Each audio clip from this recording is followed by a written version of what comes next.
Last night at 2:14 a.m., I jolted awake to a sound I hadn't heard in years. A soft email notification glowing from my dusty old laptop. Subject line, final notice. The sender? My own email address. I hadn't touched that account in over a decade, buried under forgotten passwords and digital cobwebs. I opened it, hands trembling. The body was one chilling line. You are about to make this real. I blinked. No signature, no attachments. Just those words. Then I saw the timestamp. August 24th, 2025. Tomorrow. Emails don't arrive from days that haven't happened yet. Do they? I checked everything. Spam, headers, sender ID, nothing. It was real, and the account was supposed to be locked. The only way in was to reset the password. Against every instinct telling me to leave it alone, I clicked reset, because I had to know what else was waiting. 2 simple questions. My childhood pet, my first car. And just like that, the inbox opened. It was like digging up a time capsule. Newsletters from stores that don't exist anymore. Old job rejections. Birthday invites from people I barely remembered. Then, at the top, one unread message. Subject line, don't take the 8:15. Thoughtful. I clicked. Inside, it read, spilled coffee, platform B. A man in a blue cap will apologize. He won't see the bag. Signed, you. The next morning, curiosity dragged me to the station. At 8:15 sharp, the train screeched in. A man in a blue cap jostled my arm, scalding coffee splashed across my sleeve. Sorry, mate, he muttered. Just beyond him, a backpack abandoned near the edge. Security swarmed. Radios crackled. Clear the platform! Clear it now! They dragged the bag away. I stood, frozen, sleeve dripping, breath shallow. The email had been right, down to the smallest detail. And I wasn't ready to face what that meant. That night, another email. Subject line, answer Lily's voicemail. Lily, my ex, and her son, Theo, the boy who once called me Dad, before I broke everything. I hadn't spoken to them in months. I played the voicemail. Her voice shook. Hey, it's me. Could you call me back? It's probably nothing. I was bitten by a dog and Theo's freaking out. Please. I didn't hesitate.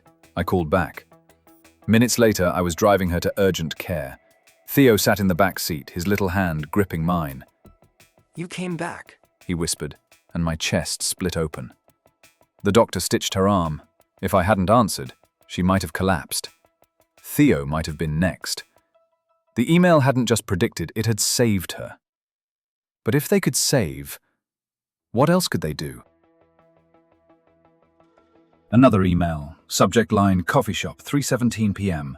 Stop the woman in the red coat. I waited. At 3:17 sharp, she walked in, red coat, coffee order on her lips. I intercepted her. Don't order. Please, just trust me. She shoved past, rattled, and ordered anyway. Nothing happened. Until across the street, an old man stumbled into traffic. Brakes screamed, metal crunched. The woman dropped her cup and sprinted outside. She was a nurse. She saved him. The email hadn't warned me about him. It warned me about her. By stopping her, I merely killed him. That night, one line waited in my inbox. Every action has consequences. You're learning. Me. The next email read, delete the drafts, don't read. But I couldn't resist. I opened them. Hundreds of unsent messages, apologies to my mother, rants at my old boss, half-finished letters to Lily. One read, "I should have called more, Mum. The flowers on your grave are wilted. I don't know how to keep anything alive." Another to Lily, 3:47 a.m. "Are you awake? Theo asked if I was going to be his daddy. I panicked. I saw the hope die in your eyes." My throat tightened. Tears blurred the screen. Still, I deleted them, one by one. A reply pinged instantly. "Good. Stop carrying more than you can hold, me. Not you, me." For the first time, I wondered if this was even my voice anymore. Another message. "Don't take the stairwell." I was sick of being controlled, so I did. Halfway down, a stranger brushed my arm. My foot slipped. For a heartbeat, I dangled over the concrete floor below. My mother's smile, Lily's tears, Theo's tiny voice, all flashing past. My hand slammed the railing. I caught myself, breath ragged.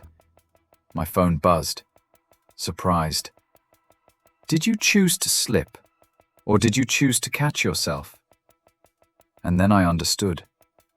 This wasn't about control. It was about choice. The system wasn't writing my future, it was testing which one I'd make.